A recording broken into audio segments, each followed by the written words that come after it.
I am sorry my সান, তোমার বাবা operation টেবিলেই মারা গেছে। উনি অপারেশন টেবিলে মারা যাননি, উনি মারা গেছেন কাল রাতে। এই হসপিটাল থেকে ইস্যু করা ডেথ সার্টিফিকেট।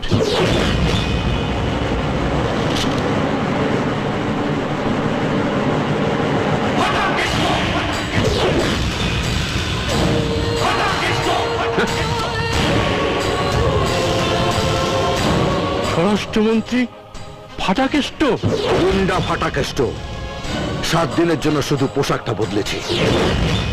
একজন মরা মানুষকে অপারেশনের টেবিলে শুইয়ে অনেক ব্যবসা করেছেন, এবার আপনাদের সবাই